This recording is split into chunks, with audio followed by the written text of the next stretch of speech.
जनसभेला संबोधित करावं. जय श्रीराम.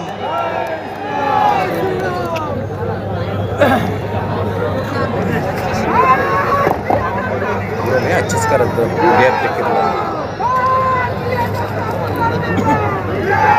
मेरे साथ बोलिए, भारत माता की. क्यों भाई, संभाजी नगर वालों की आवाज को क्या हो गया है? 400 पार का बहुमत लाना है या नहीं लाना है? जोर से बोलो, लाना है या नहीं लाना है? मोदी जी को तीसरी बार प्रधानमंत्री बनाना है या नहीं बनाना है?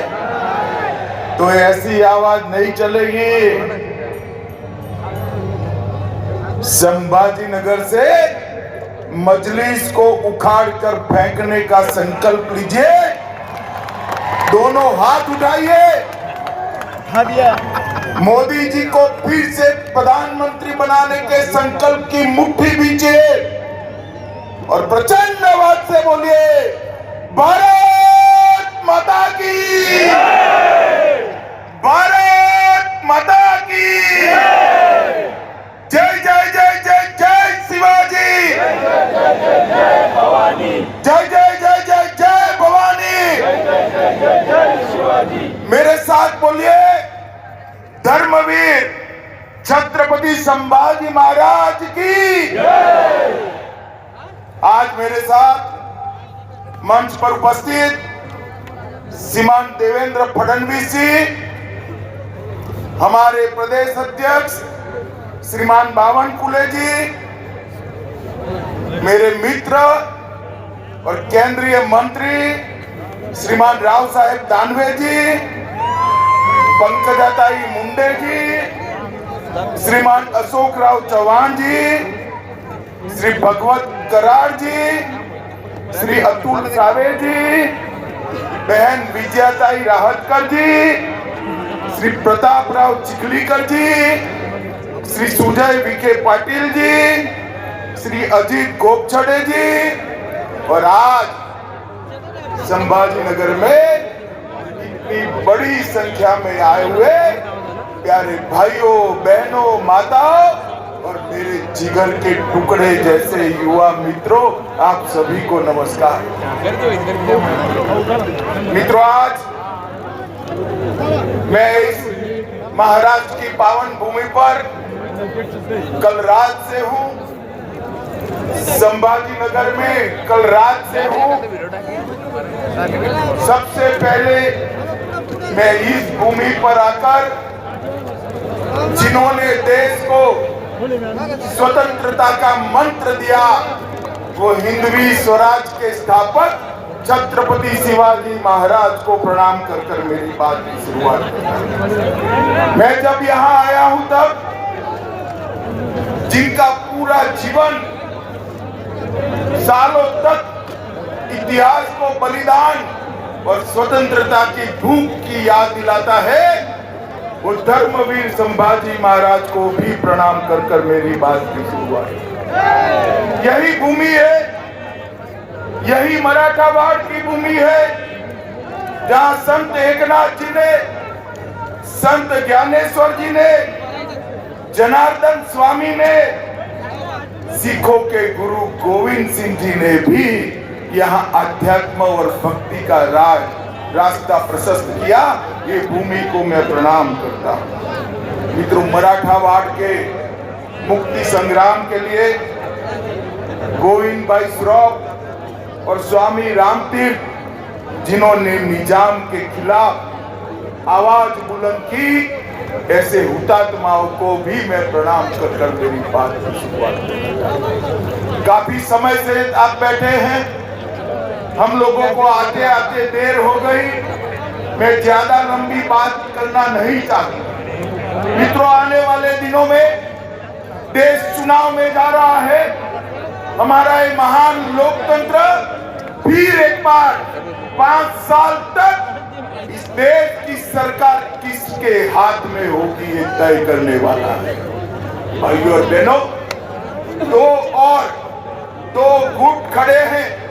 एक मोदी जी के नेतृत्व में, भारतीय जनता पार्टी के नेतृत्व में एनडीए का गठबंधन है, और दूसरी ओर राहुल बाबा के नेतृत्व में इंडी अलायंस गठबंधन गठबंधन। ये दोनों कौन है? एक और नरेंद्र मोदी जी है, जो देशभक्तों की टोली भारतीय जनता पार्टी के नेता है, और 10 वर्ष में भारत के अंदर आमूलचूल परिवर्तन लाने का प्रयास। उनका लक्ष्य है 2047 में भारत माता को विश्व गुरु के स्थान पर बिठाने का लक्ष्य। और दूसरी ओर एक परिवारवादी गठबंधन, इनका लक्ष्य क्या है? सोनिया जी का लक्ष्य है राहुल बाबा को प्रधानमंत्री बनाना, शरद पवार जी का लक्ष्य है बेटी को मुख्यमंत्री बनाना, उद्धव जी का लक्ष्य है बेटे को मुख्यमंत्री बनाना, ममता जी का लक्ष्य है भतीजे को मुख्यमंत्री बनाना, स्टालिन साहब का लक्ष्य है बेटे को मुख्यमंत्री बनाना। मुझे बताओ संभाजी नगर वालों, जो बेटे बेटी दामाद और भतीजों के लिए काम करते हैं, वो आपका भला कर सकते हैं क्या? जोर से बोलिए, कर सकते हैं क्या? भारत का भला कर सकते हैं क्या? भारत को सुरक्षित कर सकते हैं क्या? विकसित भारत बना सकते हैं क्या?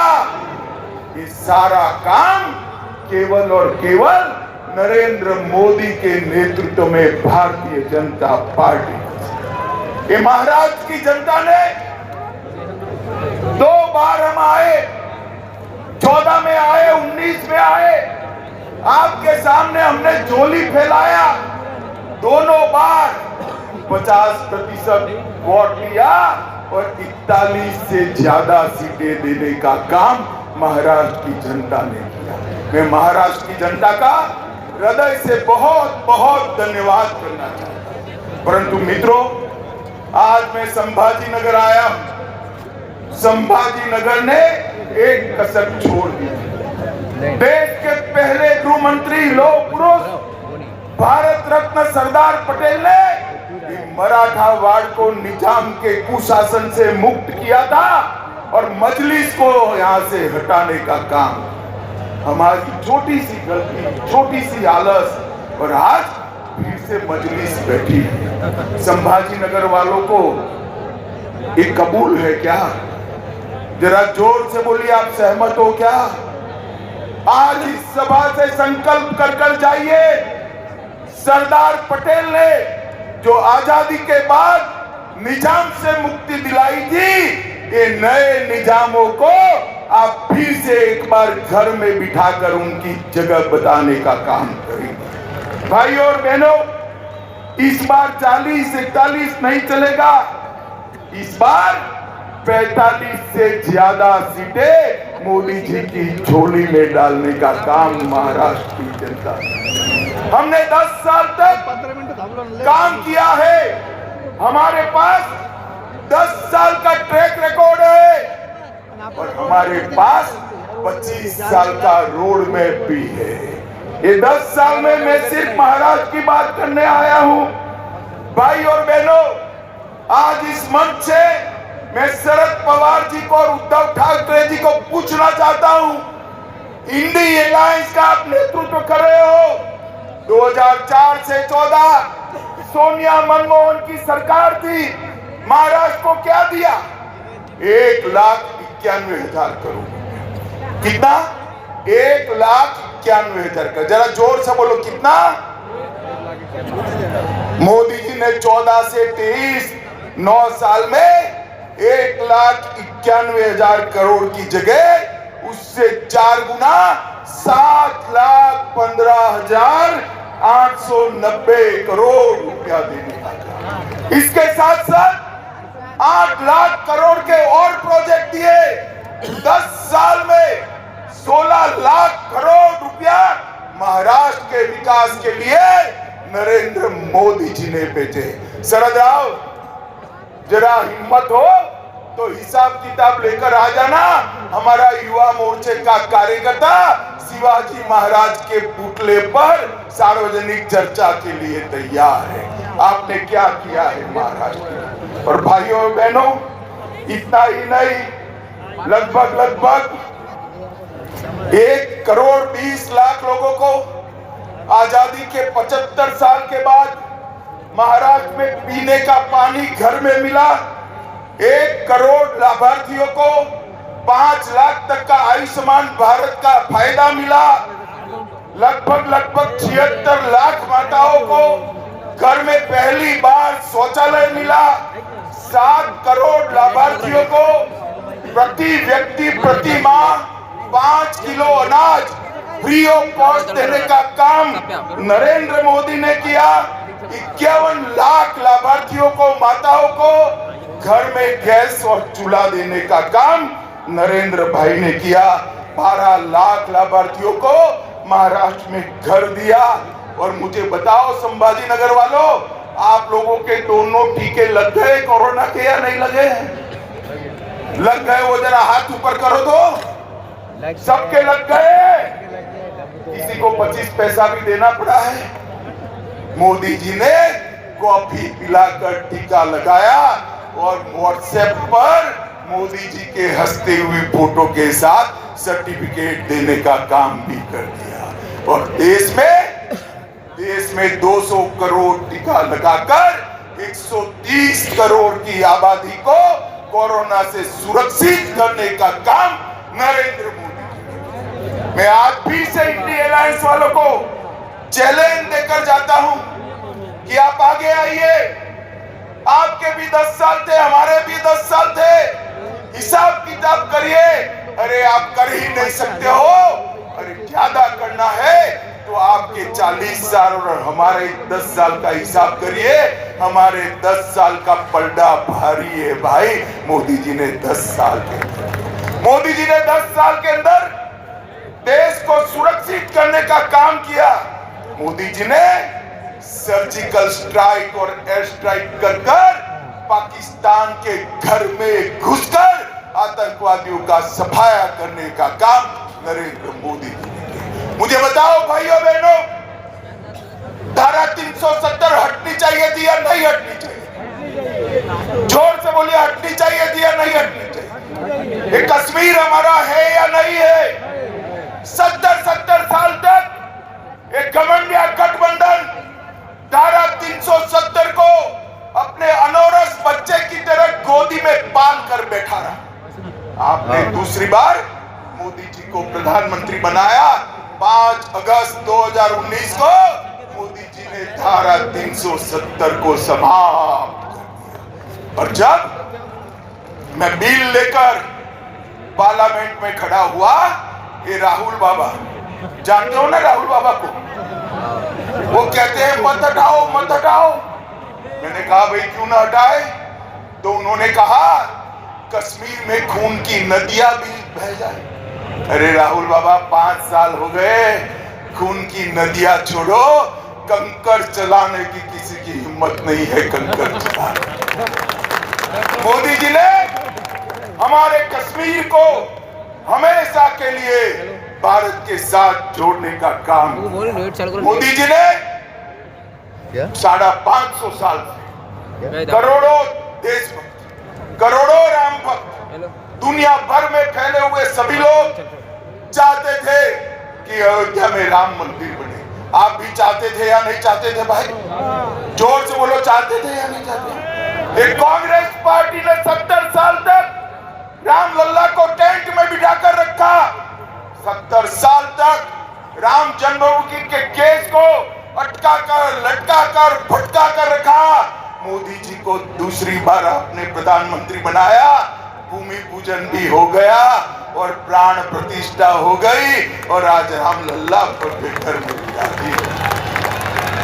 माताओं, भाइयों, बहनों, मैं संभाजी नगर में हूं। इस औरंगजेब ने काशी विश्वनाथ को तोड़ा था। सालों तक किसी ने सूद नहीं ली। मोदी जी ने भव्य काशी विश्वनाथ का कॉरिडोर बनाकर इतने सालों से हुआ अपमान का बदला लेने का काम देश के नेता नरेंद्र मोदी जी ने किया। मित्रों, 150 साल पुराने अंग्रेजों के कानून बदले, पार्लियामेंट नहीं बनाई, कर्तव्य पथ नया बनाया और इस देश में से आतंकवाद और नक्सलवाद को उखाड़ कर फेंक दिया। भाई और बहनों, मैं आज आपको पूछने आया हूं, बाला साहब ठाकरे को सिर्फ आप नहीं, मैं नहीं, देश भर की जनता पलकों पर बिठाती है, इनके सिद्धांतों के कारण पलकों पर बिठाती है। मुझे बताओ, ये संभाजी नगर का नाम बदलने के लिए, जो रखने के लिए विरोध करते थे, वो बाला साहब के वारिस हो सकते हैं क्या? हो सकते हैं क्या? हो सकते हैं क्या? आज उद्धव ठाकरे जी, आपको शर्म आनी चाहिए। आप जिनके पास बैठे हो, जिनके साथ बैठे हो, उन्होंने 370 हटाने का विरोध किया, सर्जिकल स्ट्राइक और एयर स्ट्राइक का विरोध किया और औरंगाबाद से संभाजी नगर की यात्रा को रोक कर रखा था। किस मुंह से आप महाराष्ट्र की जनता के सामने आएंगे? मित्रों, ये लोग सिद्धांतों की राजनीति नहीं करते हैं, देश की राजनीति नहीं करते हैं, ये लोग अपने परिवार की राजनीति करते हैं। मित्रों, आज मैं कहने आया, मोदी जी ने, यूपीए की सरकार देश के अर्थतंत्र को 11वें नंबर पर छोड़ कर गई और जब मोदी जी प्रधानमंत्री बने तब चिदंबरम साहब अंग्रेजी में कहते थे, इकोनॉमी को जानने वाले लोग ही देश को बचा सकते हैं।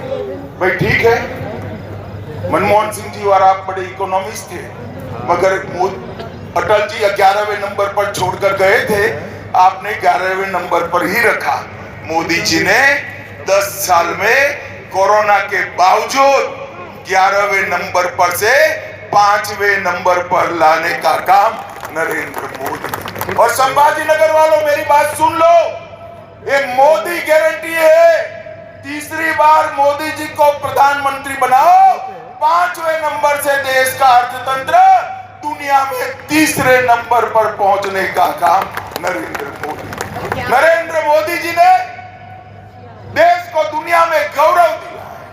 जो लोग विदेश में जाते हैं उनको मालूम है भारत के पासपोर्ट का सम्मान कितना हुआ है, भारत का सम्मान कितना हुआ है। नरेंद्र मोदी विश्व के एकमात्र नेता है जिनको दुनिया के 14 से ज्यादा देशों ने अपना सर्वोच्च पुरस्कार, भारत रत्न जैसा पुरस्कार मोदी जी को देने का काम किया है। और मित्रों, ये मोदी जी का सम्मान नहीं, भारतीय जनता पार्टी का सम्मान नहीं है, ये सम्मान देश के 130 करोड़ की जनता का और मेरे संभाजी नगर के भाइयों और बहनों का सम्मान है।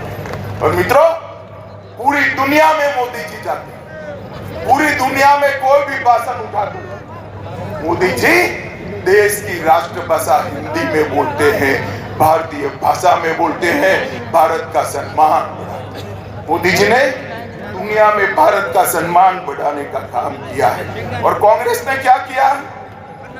एक कांग्रेस पार्टी और एक कमंडिया गठबंधन जो महाराष्ट्र में हमारे खिलाफ चुनाव लड़ने वाला है, उसको जान लो, ये लोग डिनायल मोड में आ गए हैं।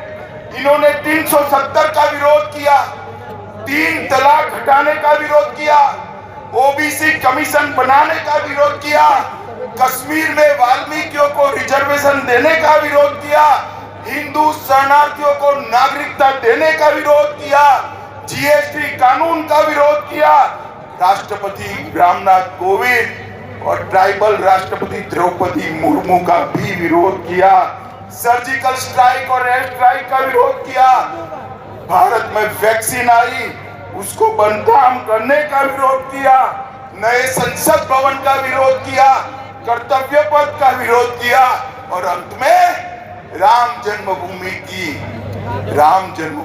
प्राण प्रतिष्ठा का भी बहिष्कार किया। मित्रों, ये लोगों को डिनायल मोड में, वो कुछ अच्छा नहीं कर सकते। विरोधी उनका काम बचा है। भारत को अगर विश्व में आगे बढ़ाना है, भारत को आगे ले जाना है, विश्व गुरु के स्थान पर बिठाना है, विकसित भारत बनाना है, तो केवल और केवल मोदी जी ही बना सकते हैं। और मैं संभाजी नगर तो मांग कर आया हूं भाई, संभाजी नगर मांग कर आया हूं। पूरे देश में संभाजी नगर का नाम पूछते हैं और कोई पूछता है वहां से एमपी किस पार्टी का है, तो कहते हैं मजलिस का है। क्या आप लोग आज यहां से तय कर जाएंगे कि ये मजलिस को उखाड़ कर फेंकेंगे और मोदी जी को एक कमल यहां से भेजेंगे? आप तय करते हैं? जोर से बोलिए, तय करते हैं? मोदी जी को 400 पार कराओगे? तीसरी बार प्रधानमंत्री बनाओगे? भारतीय जनता पार्टी को 370 पार कराओगे? 2047 में विकसित भारत बनाओगे? तो मेरे साथ दोनों हाथ उठाओ। सभी लोग अंत तक दोनों हाथ उठाएं और 400 पार का संकल्प का मुट्ठी बीचे और प्रचंड आवाज से बोलिए, भारत माता की वंदे वंदे वंदे। मेरे साथ बोलेगा, जय जय श्री राम।